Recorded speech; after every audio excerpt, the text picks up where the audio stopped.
De Platão, Diálogo Fédon ao som de primeira arabesque de Debussy.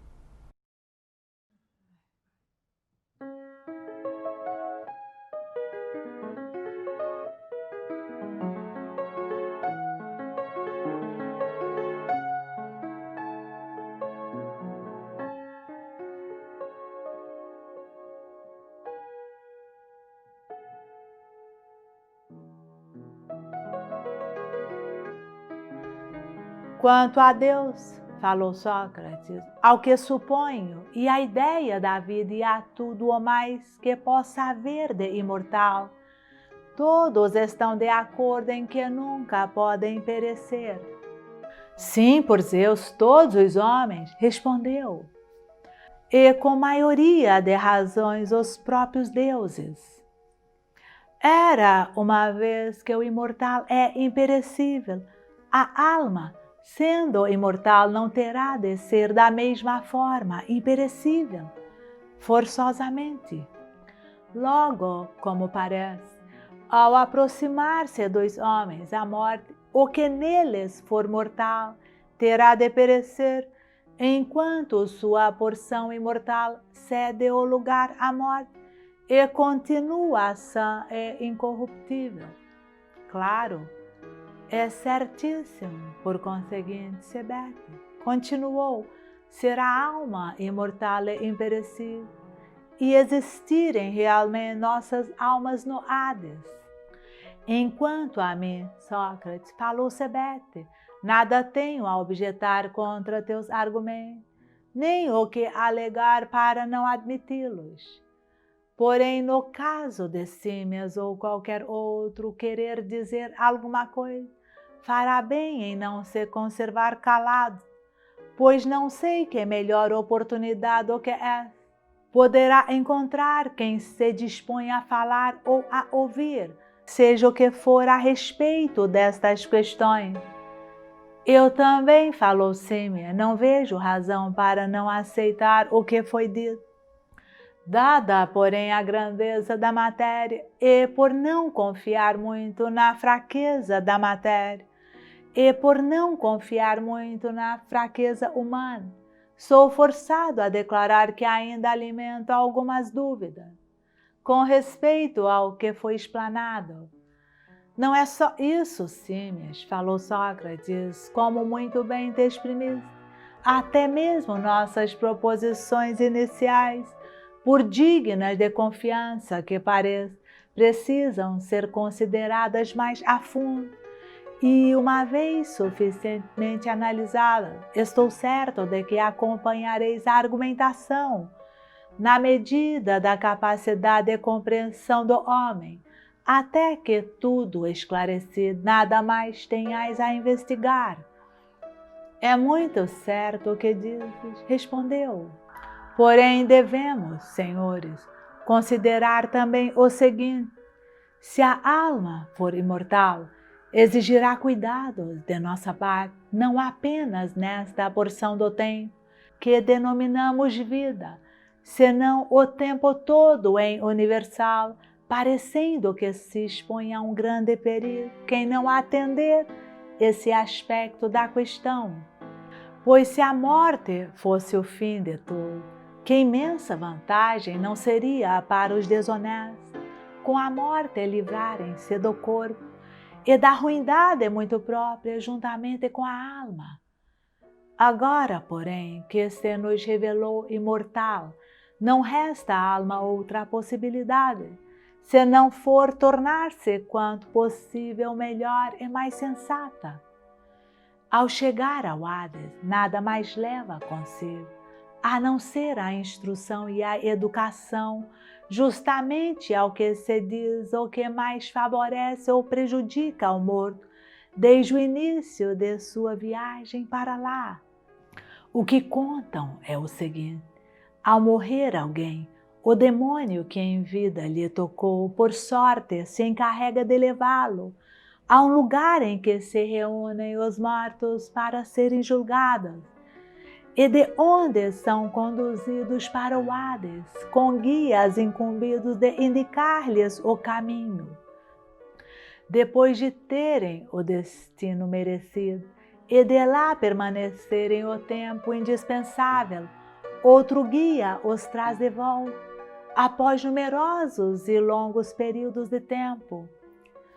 Esse caminho não é o que diz Téléfo de Esca, ao afirmar que o caminho do Hades é simples. A meu ver, nem é simples nem único. Se fosse o caso, seria dispensável o guia, pois ninguém se perde onde a estrada é uma só. O que parece é que ele é cheio de voltas e bifurcações. Digo isso com base nos ritos sagrados e cerimônias aqui em uso.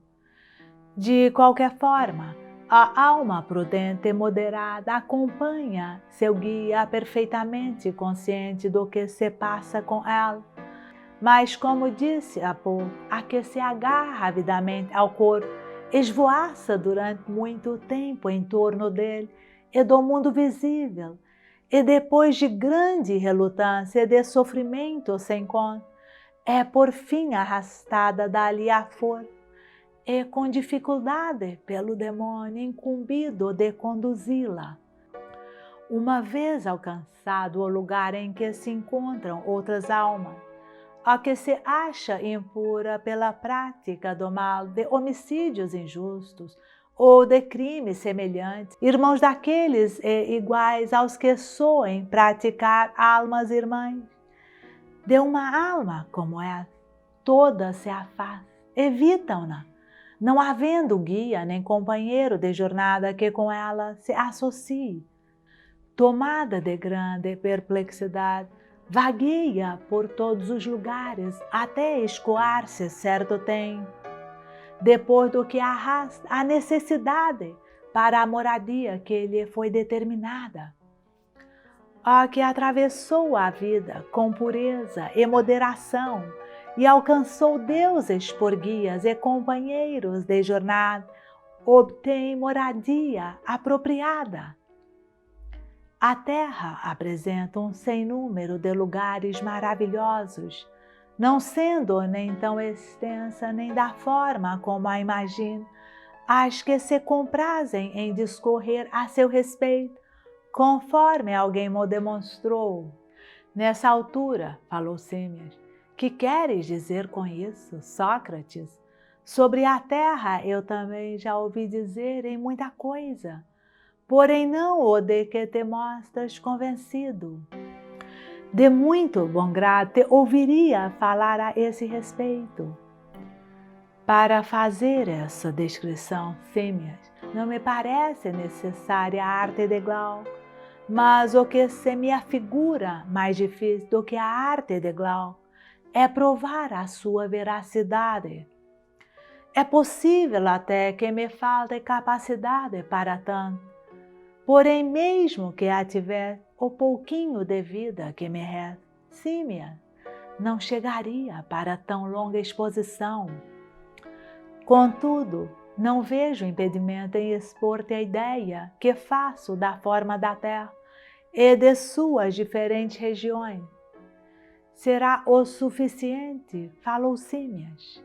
Para começar, principiou, fiquei convencido de que se a Terra é de forma esférica e está colocada no meio do céu para não cair, não precisará nem de ar nem de qualquer outra necessidade da mesma natureza, porque para sustentar-se é suficiente a perfeita uniformidade do céu e seu equilíbrio natural.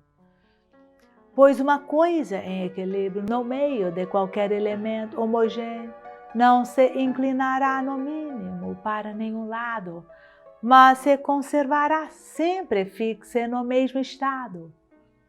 Foi esse o primeiro ponto, arrematou, que passei a admitir. E com razão, observou Símias. Ao depois, continuou, que também se trata de algo imensamente grande e que nós outros, moradores da região que vai do Fases às colunas de Hércules, ocupamos uma porção insignificante da terra Em torno do mar há feição de formigas errantes na beira de um charco. É que por toda a terra há muitas concavidades de forma e tamanho variáveis, para as quais converge água, vapor e água. Porém, a própria terra se acha pura no céu puro, onde estão os astros, denominado éter, por quantos costumam discorrer sobre essas questões, cuja borra precisamente é tudo aquilo que não para de depositar-se nas cavidades da terra. Quanto a nós, por não percebermos que moramos nessas concavidades, imaginamos viver em cima da terra como se daria com quem morasse no meio do mar fundo e pensasse estar na superfície. E vendo através da água o sol e os outros astros, tomaria o mar pelo céu. Por indolência e fraqueza muito próprias, nunca subiu até o espelho d'água, nem viu nunca depois de emergir do mar e de levantar a cabeça fora d'água, na direção desses lugares, quantos são mais puros e mais lindos do que o outro, o que também não poderia ter ouvido de nenhuma testemunha ocular. Exatamente o que se dá conosco, habitantes de uma dessas concavidades da terra. Imaginamos morar em cima dela e damos ao ar o nome de céu, como se o ar fosse o próprio céu em que se movimentam os astros. É igualzinha a nossa situação. Por indolência e fraqueza, não somos capazes de atingir o limite extremo do ar, pois no caso de chegar alguém ao cimo ou de adquirir asas e de voar, emergiria e passaria a ver como os peixes aqui debaixo, quando põem a cabeça fora d'água e veem o que se passa entre nós. De igual modo, veria o que há por lá, e no caso de aguentar sua natureza por algum tempo semelhante vida, reconheceria ser aquele o verdadeiro céu, a verdadeira luz e a verdadeira terra. Sim, porque esta nossa terra, as pedras e toda a região que nos circunda, estão estragadas e corroídas, tal como corroído está pela sal suja tudo o que há no mar. Nada cresce no mar digno de menção, nem há nada perfeito, por assim dizer, apenas cavernas, areia, lama a perder de vista, e lodo por onde quer que haja terra. Nada, em suma, que suporte e coteje com as coisas belas de nosso mundo. Mas aquelas, por sua vez, em confronto com as nossas, de muito as ultrapassam. Se fosse oportuno, contar-vos-ia um belo mito, símia, digno de ser ouvido, de como é constituída essa terra, situada embaixo do céu. Mas nem há dúvida, Sócrates, falou Símias, escutaremos teu mito com o maior prazer. O que dizem, companheiro, para começar, é que se essa terra fosse vista de cima por alguém, pareceria um desses balões de couro de 12 peças de cores diferentes, de que são simples amostras as cores conhecidas entre nós que os pintores empregam. Toda aquela terra é assim, porém de cores muito mais puras e brilhantes. Uma parte é de cor púrpura, é admiravelmente bela, outra é dourada, outra ainda com ser branca é mais alva do que o giz e a neve. O mesmo acontecendo com todas as cores de que é feito, em muito maior número e mais bela do que quantas possamos já ter visto. Pois até mesmo as concavidades da terra, estando cheias de ar e de água, mostram uma cor de brilho especial resultante da mistura de todas as cores, de forma que a terra apresenta a colorida uniforme variedade. Nessa terra, assim constituída, tudo cresce nas mesmas proporções. Árvores, flores ou frutos, com as montanhas dá-se o mesmo. As pedras, relativamente, são mais macias e translúcidas e de cores muito lindas, das quais são parcela insignificante nossas pedrazinhas tão apreciadas, sardônicas, jaspe, esmeraldas e todas as outras da mesma natureza. As de lá são todas desse jeito e ainda mais belas. A causa disso vamos encontrá-la no fato de serem puras aquelas pedras e não ficarem estragadas, nem corroídas como as nossas pela putrefação e pela salsugem, que convergem para os lugares cá debaixo e que deformam e deixam doer não somente as pedras e o solo, como também os animais e as plantas. Tudo isso enfeita aquela terra, também ouro e prata e o que mais houver do mesmo gênero, de tanta refulgência, tudo em tão grande cópia espalhado pela vastidão da terra, que sua vista é verdadeiramente edificante. Existem nela animais em profusão e também em parte nas margens do ar, como nós moramos nas do mar, em parte nas ilhas cercadas de ar, perto dos continentes. Numa palavra, o ar para ele é como a água e o mar para nossas necessidades. Assim como para eles o éter é o que para nós é o ar. As estações entre eles são de tal modo temperadas que ninguém cai doente, vivendo todos muito mais tempo do que os homens cá debaixo.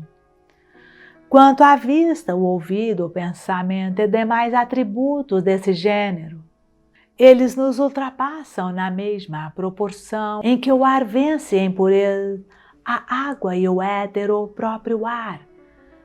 Há também entre eles templos e bosques sagrados nos quais vivem efetivamente as divindades, bem como vozes, profecias e aparições dos deuses, que é como se comunicam com ele de rosto a rosto. Ademais, vem o sol, a lua e as estrelas como são na realidade, andando a par com tudo isso, o restante de sua bem-aventurança. Assim é a natureza da terra em seu conjunto e das coisas que a circundam. Nas entranhas da terra, por todo o seu contorno, notam-se numerosas concavidades, algumas mais profundas e patentes do que esta em que moramos, outras também profundas, porém com entrada mais angusta do que a nossa, havendo ainda umas tantas de menor fundura, porém mais largas do que esta. Todas essas regiões se comunicam entre si em muitos lugares, por passagens subterrâneas de largura variável, além de possuírem outras vias de acesso.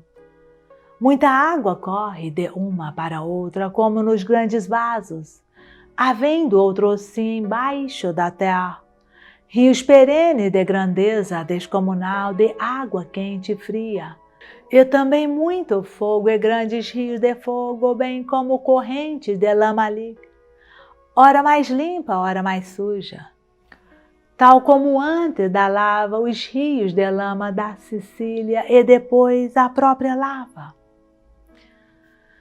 Essas diferentes regiões se enchem de semelhante matéria de acordo com a direção ocasional da corrente. Essas águas se movimentam para cima e para baixo, como um pêndulo colocado no interior da terra. Semelhante oscilação deve provir do seguinte: entre as aberturas da terra, Uma A particularmente grande que a atravessa em toda a sua extensão e a que se refere Homero nos seguintes termos: essa voragem profunda que embaixo da terra se encontra e que por ele mesmo e muitos outros poetas é denominada Tártaro. É para essa abertura que confluem todos os rios, como é dela também que todos partem, adquirindo cada um as propriedades do terreno por onde passam.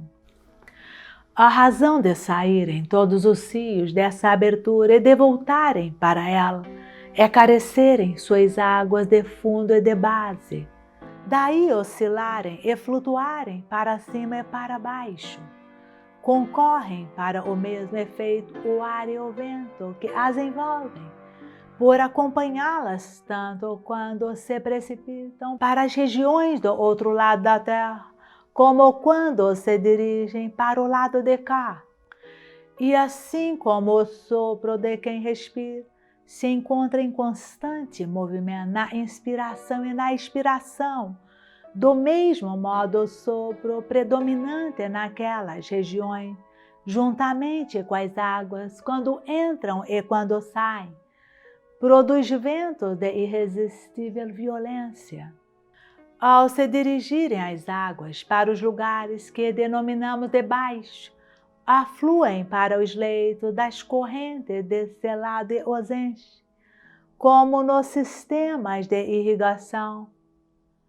Quando inversamente os abandonam e retornam para cá, voltam a encher os deste lado.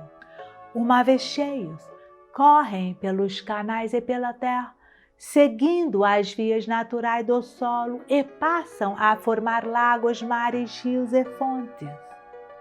De lá, voltando a mergulhar na terra, depois de uma parte das águas circular por maior número de regiões e mais extensas, enquanto outras fazem trajeto pequeno em menos lugar, lançam-se outra vez no Tártaro.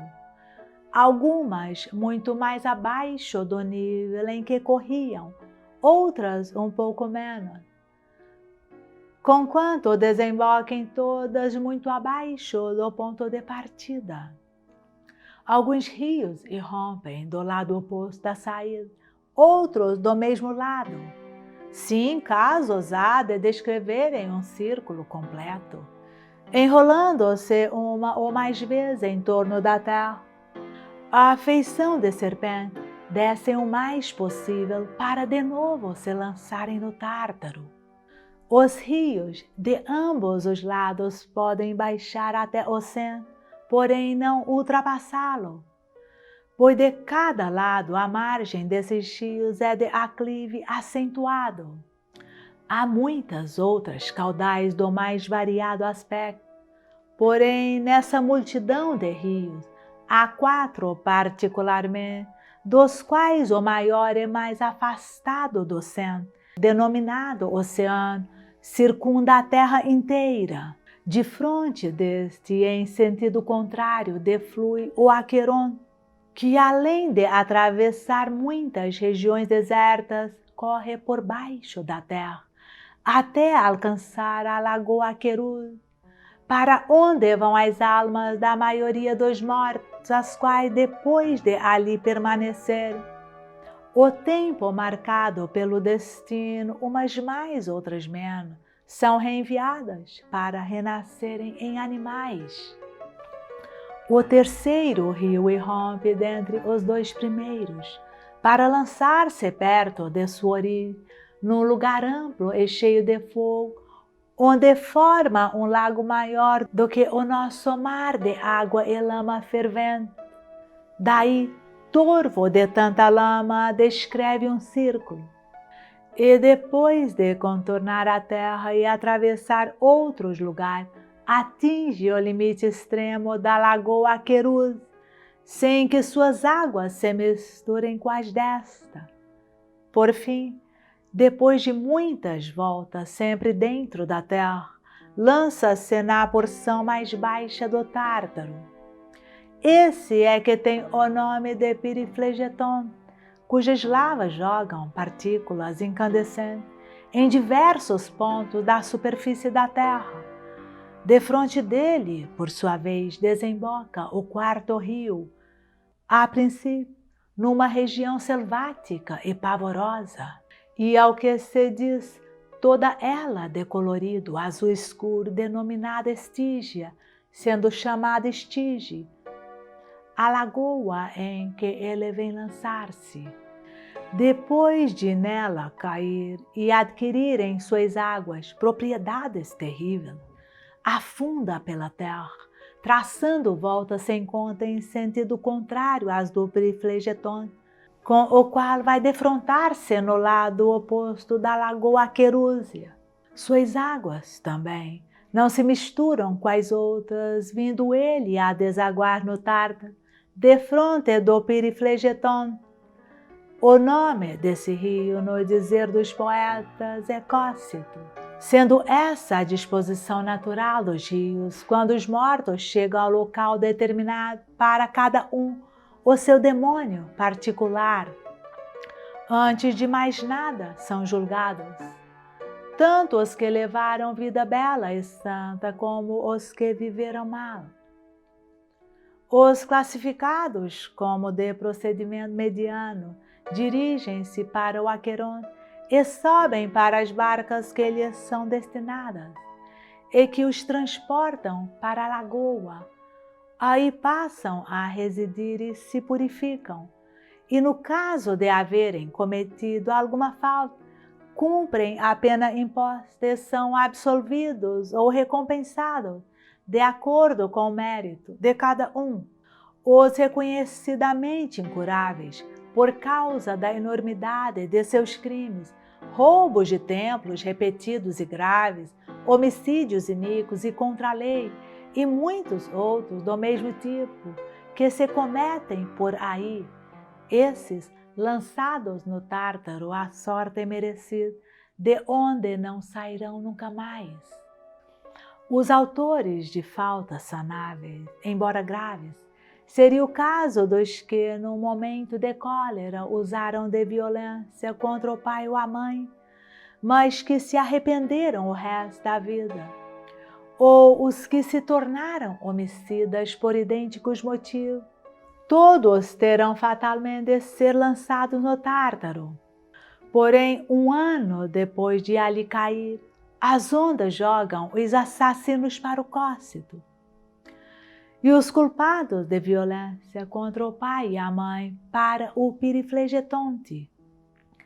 Arrastados assim pela correnteza, quando atingem a lagoa Querúzia, alguns chamam a voz os que eles mesmos mataram, outros as vítimas de suas violências.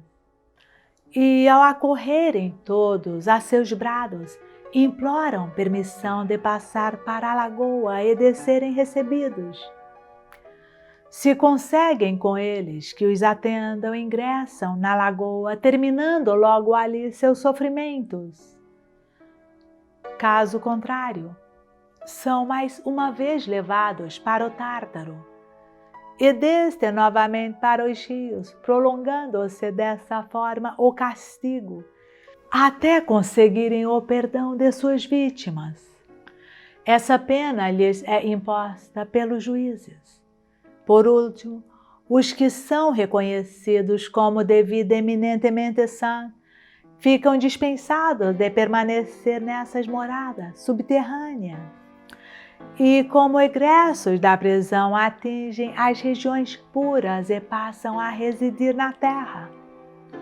Entre esses, os que já se purificaram suficientemente por meio da filosofia, vivem daí por diante sem corpo e vão para moradias ainda mais belas do que as outras. Desisto de descrevê-las a uma por não ser fácil tarefa, a outras por não dispor agora de tempo para tanto. Do que vos expusemos, símias, precisamos tudo fazer para em vida adquirir virtude e sabedoria, pois bela é a recompensa e infinitamente grande a esperança. Afirmar de modo positivo que tudo seja como acabei de expor, não é próprio de homem sensato, mas que deve ser assim mesmo ou quase assim, no que diz respeito a nossas almas e suas moradas. Sendo a alma imortal como se nos revelou, é proposição que me parece digna de fé e muito própria para recompensar-nos do rir, em que incorremos por aceitá-la como tal. É um belo rir, eis o que precisamos dizer a nós mesmos, à guisa da fórmula de encantamento. Essa é a razão de me ter alongado nesse mito, confiado nele, é que pode tranquilizar-se com relação à sua alma, o homem que passou a vida sem dar o menor apreço aos prazeres do corpo e aos cuidados especiais que este requer, por considerá-los estranhos a si mesmo e capazes de produzir justamente o efeito oposto, todo entregue aos deleites da instrução com os quais adornava a alma, não como se o fizesse com algo estranho a ela, porém como joias da mais feliz indicação, temperança, justiça, coragem, nobreza e verdade. Espera um momento de partir para o Hades, quando o destino o convocar. Vós também, Símia, Eusebé, acrescentou, e todos os outros tereis de fazer mais tarde essa viagem, cada um no seu tempo. A mim, porém, para falar como herói trágico, agora mesmo chama-me o destino. Mas está quase na hora de tomar banho. Acho melhor fazer isso, antes de beber o veneno, para não dar às mulheres o trabalho de lavar o cadáver. Depois de dizer essas palavras, falou Crito, está bem, Sócrates, porém que determinações me deixas, ou a estes aqui a respeito de teus filhos? Ou o que mais poderemos fazer por amor de ti, que nos fora grato executar? O que sempre vos digo, Crito, foi a sua resposta. Não tenho nada a acrescentar, se cuidardes de vós mesmos, tudo o que fizerdes será tanto por amor de mim e dos meus, como de todos, ainda mesmo que nada me tivesseis prometido neste momento. Porém, no caso de vos descuidardes de vós mesmos e de não orientardes a vida como que no rastro do que vos disse agora e no passado, por mais numerosos e solenes que fossem vossos juramentos neste instante, não avançareis um único passo. Quanto a isso, respondeu, esforçar-nos-emos para viver dessa maneira. Mas como devemos sepultar-te? Como quiserdes, disse, basta que segureis de verdade e que eu não vos escape. Depois sorriu de mansinho e disse, olhando para o nosso lado, não consigo, senhores, convencer Crito de que eu sou o Sócrates, que neste momento conversa com ele e comenta seus argumentos. Toma-me por quem ele irá ver morto dentro de pouco. Por isso pergunta como deverá sepultar-me. Quanto ao que vos tenho dito tantas vezes, que depois de beber o veneno, não ficarei convosco, mas irei compartilhar da dita dos bem-aventurados. Ele acha que eu só falo assim para tranquilizar-vos e a mim também. Servi-me, pois, de fiador junto de Cristo, porém que seja essa fiança o oposto da que ele prestou perante os juízes. Empenhou então a palavra em como eu ficaria. Por vossa vez afirmai-lhe que não ficarei depois de morto, porém sairei daqui e partirei, para que ele se mostre mais paciente e não se aflija tanto por minha causa. Quando vir queimarem ou enterrarem meu corpo, no pressuposto de que eu esteja sofrendo enormemente. Nem diga nos meus funerais que expõe Sócrates ou o carrega ou o sepulta. Fica sabendo, continuou meu admirável Crito, que a imprecisão da linguagem, além de ser um defeito em si mesmo, produz mal às almas. Importa criares coragem e dizer que é meu corpo que vais enterrar. Depois sepulta-o como te aprouver e como te parecer mais de acordo com as leis. Tendo acabado de falar, levantou-se e foi para o outro compartimento a fim de banhar-se. Críton o acompanhou, a nós mandou que esperássemos. Ali ficamos então a conversar e comentar tudo o que ele disser e a discorrer sobre o nosso grande infortúnio. Sentíamos, em verdade, como quem houvesse perdido o pai e tivesse de ficar órfão para o resto da vida. Depois de tomar banho, trouxeram-lhe os filhos, 2 ainda eram pequenos, o outro mais crescido. Chegaram também as mulheres de casa com as quais ele conversou na frente de Cristo. E depois de lhes haver feito certas recomendações, pediu que retirassem dali as mulheres e os meninos e veio para o nosso lado. O sol já estava quase a desaparecer, pois Sócrates havia ficado lá dentro bastante tempo. Ao vir do banho, sentou-se, porém não conversou muito. Achegou-se-lhe o comissário dos 11, que lhe disse: Sócrates falou. De ti não terei de queixar-me como dos outros, que se zangam comigo e rompem em palavras e pragas. Quando os convido a tomar o veneno por determinação superior. No teu caso, pelo contrário, durante todo esse tempo e em várias outras oportunidades, pude reconhecer em ti o homem mais nobre, mais delicado e melhor de quantos para aqui tem vindo. Hoje, especialmente, tenho certeza de que não te zangarás comigo, pois sabes muito bem que é dos outros a culpa.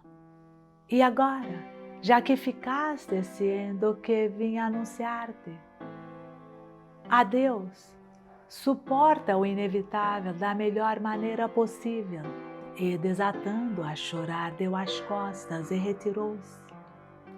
Sócrates olhou para ele e disse: adeus também para ti, faremos isso mesmo. Depois, voltando-se para o nosso lado: que homem delicado, disse. Durante todo este tempo vinha sempre ver-me e várias vezes conversou comigo. Excelente criatura! Agora mesmo, quanta generosidade revela com esse choro por minha causa! Porém, vamos, Críton, obedeçamos-lhe. Tragam logo o veneno se estiver pronto, senão cuide de prepará-lo o encarregado disso. Críton observou. O que eu acho, Sócrates, lhe disse, é que o sol ainda está por cima das montanhas, não baixou de todo. Sei também que muitos tomaram o veneno bem depois da intimação e de comerem e beberem à farta. Sim, alguns mesmo depois de relações amorosas com que lhe apetecesse. Não te apresses, temos tempo. E Sócrates, é natural, Críton, assim falou, que esses tais procedessem conforme disser, por imaginarem que, disse-lhe, adviria alguma vantagem. Mas é também natural não proceder eu dessa maneira, pois não vejo o que posso vir a lucrar em beber o veneno um pouco mais tarde, se não for tornar-me ridículo a meus próprios olhos, por agarrar-me dessa maneira à vida e tentar economizar o que já não existe. Vamos, continuou, obedeça-me e só faças o que eu digo. Ouvindo o Críton fez sinal ao menino que se encontrava mais perto. Este saiu e voltou pouco depois em companhia do encarregado de lhe dar o veneno, que já o trazia espremido na taça. Ao ver o homem, Sócrates perguntou-lhe: E agora, meu caro, já que entendes destas coisas, que precisarei fazer? Nada mais, respondeu, do que andar depois de beber até sentires peso nas pernas, e em seguida deitar-te. Assim o veneno atuará. Depois dessas palavras, estendeu a Sócrates a taça, que a tomou das mãos dele com toda a tranquilidade, sem o menor tremor, nem alteração da cor ou das feições. Mirando por baixo o homem com aquele seu olhar de touro, perguntou-lhe: Que me dizes? E se eu fizesse uma libação com um pouquinho disto aqui, é permitido ou não? Só preparamos, Sócrates respondeu, a quantidade que nos parece suficiente. Compreendo, retrucou. Mas pelo menos é permitido e até um dever pedir aos deuses que façam feliz a passagem deste mundo para o outro. É o que peço. Provera que me atendam. Depois de assim falar, levou a taça aos lábios e com toda a naturalidade, sem vacilar nada, bebeu até a última gota. Até esse momento, quase todos tínhamos conseguido reter as lágrimas. Porém, quando ouvimos beber e que havia bebido tudo, ninguém mais aguentou. Eu também não me contive, chorei a lágrima viva. Cobrindo a cabeça, lastimei o meu infortúnio. Sim, não era por desgraça que eu chorava, mas a minha própria sorte, por ver de que espécie de amigo me veria privado. Críton levantou-se antes de mim por não poder reter as lágrimas. Apolodoro, que desde o começo não havia parado de chorar, pôs-se a urrar, comovendo seu pranto e lamentações até o íntimo, todos os presentes, com exceção do próprio Sócrates. Que é isso, gente incompreensível? Perguntou. Mandei sair as mulheres para evitar esses exageros. Sempre soube que só se deve morrer com palavras de bom agouro. Acalmai-vos, sede homens. Ouvindo-o falar dessa maneira, sentimos-nos envergonhados e paramos de chorar. E ele, sem deixar de andar, ao sentir as pernas pesadas, deitou-se de costas, como recomendara o homem do veneno. Este, a intervalos, apalpava-lhe os pés e as pernas. Depois, apertando com mais força os pés, perguntou se sentia alguma coisa. Respondeu que não. De seguida, sem deixar de comprimir-lhe a perna, do artelho para cima, mostrou-nos que começava a ficar frio e a enrijecer. Apalpando-o mais uma vez, declarou-nos que no momento em que aquilo chegasse ao coração, ele partiria. Já se lhe tinha esfriado quase todo o baixo ventre, quando, descobrindo o rosto, pois o havia tapado antes, disse, e foram suas últimas palavras. Críton, exclamou, devemos um galo a Asclepio. Não te esqueças de saldar essa dívida. Assim farei, respondeu Críton. Vê se queres dizer mais alguma coisa. A essa pergunta já não respondeu. Decorrido mais algum tempo, deu uma estremeação. O homem o descobriu. Tinha o olhar parado. Percebendo isso, Críton fechou-lhe os olhos e a boca. Tal foi o fim do nosso amigo Epicrates. Do homem podemos afirmá-lo que entre todos os que nos foi dado conhecer, era o melhor e também o mais sábio e mais justo.